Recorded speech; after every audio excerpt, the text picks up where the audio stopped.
Alain, propos d'un Normand. Il est assez connu que notre raison ne nous sert pas à grand-chose. Nous avons des idées qui restent en l'air, et pendant ce temps-là, les passions aveugles mènent tout.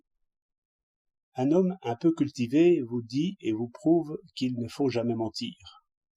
L'instant d'après, il ment avec tranquillité. Un homme prudent vous explique pourquoi il ne faut pas descendre avant l'arrêt. Le lendemain, si quelque passion le presse, il saute par terre en vitesse, au risque de passer sous les roues.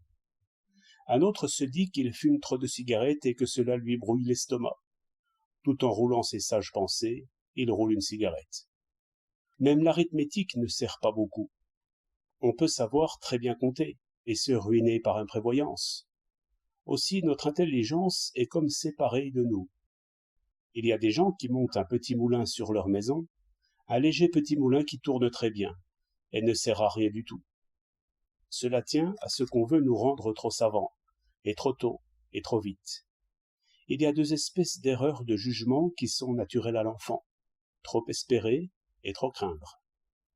L'enfant qui désire croit facilement que sa puissance est sans limite. L'enfant qui craint croit facilement que la puissance des choses est sans limite. Il faudrait partir de là, et installer la science à la place de cette religion. Par exemple, comme veut Rousseau, le faire compter à propos de fruits, et mesurer lorsqu'il fabrique un cerf-volant ou lance son diabolo. Mais point du tout. On l'enlève à ses jeux, qui allaient l'instruire. On l'enferme dans une triste salle, et on le force à rester assis et les bras croisés, ce qui suffit pour endormir ses jeunes passions.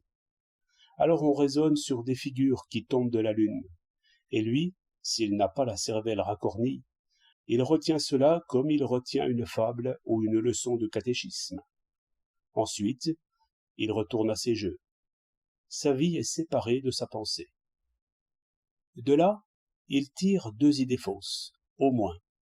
C'est que la réflexion est un travail ennuyeux et qu'elle ne s'applique qu'au tableau noir. Presque jamais son arithmétique ne pénétrera dans sa bourse, et la carte géographique sera toujours pour lui un autre monde. C'est pourquoi on voit tant de gens qui ont l'intelligence cultivée et qui manquent pourtant de jugement. Le comptable fait très bien les comptes de son patron, et même les siens. Mais quand il entend sonner 3 pièces d'or dans son gousset, ce n'est plus l'arithmétique qui règle les dépenses. Son désir compte d'une autre manière. Le voilà riche. 2 et 2 font 5. Au rebours, la crainte de l'avare compte 2 et 2 font 3, en dépit de l'arithmétique. 30 août 1907.